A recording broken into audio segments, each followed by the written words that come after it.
Believe it or not, Indiana used to not be how it is today.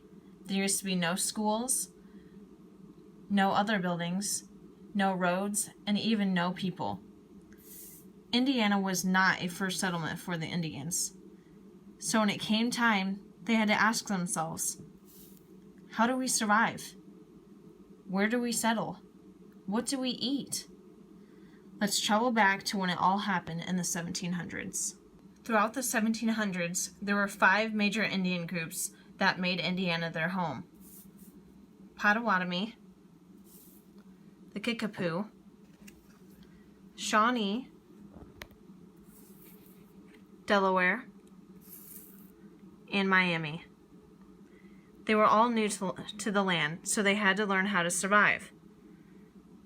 So how did they know where to settle? When they asked themselves, it really wasn't a hard answer. They knew they had to live near water, like lakes and rivers. Living near water gave the Indians 5 major qualities. Number 1 being trade. If the Indians needed to communicate with the other Indians, they could use the rivers to go from one tribe to the other. They could also use them to trade. Some Indians had better things than the other tribes, so they traded those things. The next major thing would be trees. Most of the time when you have water, you find trees. And when you find trees, you find animals. The Indians could then hunt the animals for food. Thirdly, the most obvious reason for water would be fish. Fish live in all types of waters, so it was important for the Indians to live near water so that could be an easy source of food for them. Indians did not have showers, baths, washers, and dryers, so it was also important to live near water so the Indians could have some source of wash. They could wash their bodies and their clothes and other things that were dirty. Although the very most important thing by living near water would be soil ground. The Indians depended a lot on crops to survive, and living near bodies of water, the land around the water is very fertile, so their crops can grow healthy. The 5 tribes did not all come together as one group, and they did not come to Indiana all at the same time, so they all found their own place to live. Potawatomi stayed towards the top of Indiana by Lake Michigan. Kickapoo stayed towards the center of Indiana by the Wabash River. Shawnee stayed towards lower Indiana by the Ohio River. Delaware stayed near the White River, and Miami also by the Wabash River, but stayed towards what is now Fort Wayne. After the Indians found their place to settle, they had to start thinking about food since they needed food to survive. Crops were a big part of their diet.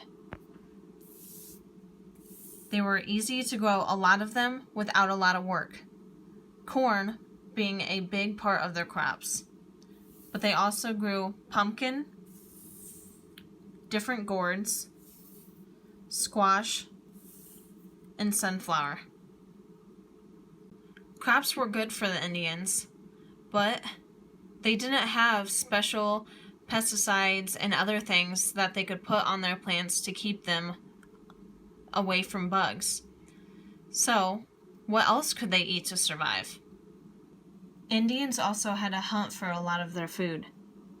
But what kind of animals could they hunt in Indiana? Turkey, a bunch of little animals like foxes and squirrels, big animals like the buffalo, and they also learned to fish. The Indians used the animals for multiple things. They could use them, of course, to eat. They could use them for fur, for their clothing. They could use the bones to make arrows. And they also used them to make headpieces. One thing about Indiana is our vast seasons, each part of the year being a lot different than all the rest. So it was important they learned how to survive all 4 of the seasons. The Indians learned that in the springtime, it is the best time to plant their crops. There is more rain, and the land is more fertile. They also learned that that is when the animals come out of hibernation, so that they are easier to hunt. They learned that it can get very hot in the summertime, so they had to learn how to keep cool, such as swimming in the lakes or rivers.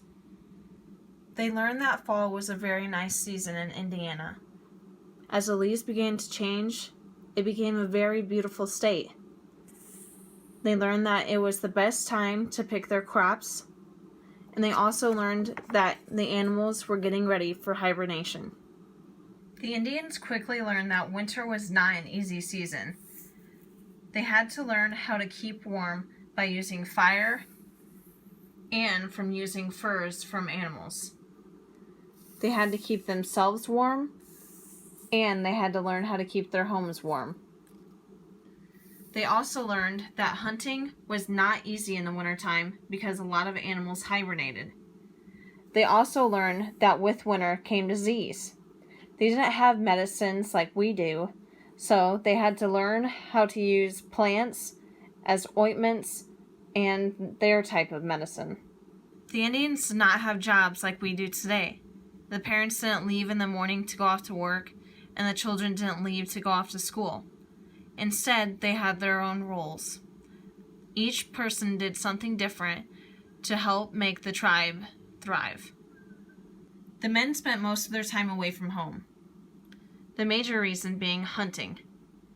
If they were home by chance, it was to defend their tribe, or to help the women with crops or building homes. A lot of the time away from home spent trying to make alliances with other tribes. If they couldn't make an alliance, then they would use those tribes to steal resources such as horses. Women played a very important role in the life of the Native Americans.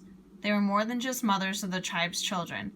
They were builders, warriors, farmers, and craftswomen. Their strength was essential to the survival of the tribes. They grew the crops to make sure that there was plenty of food for everyone. They took the fur from the animals caught by the men and turned them into clothing and into homes. They built the homes since the men were not there to do them. They also had to defend the tribe when the men weren't home. The Native American children were taught by their elders. They were taught how to do errands, how to be warriors, how to cook, how to hunt, and how to take care of kids. But in each tribe, there were different roles for each gender. As the kids grew up, they helped their parents. The boys went with the men, and the girls went with the women. They watched their parents work and learned from them. They were taught legends and folktales by the elders. Life as an Indian was not easy, but without them, we would not be where we are today.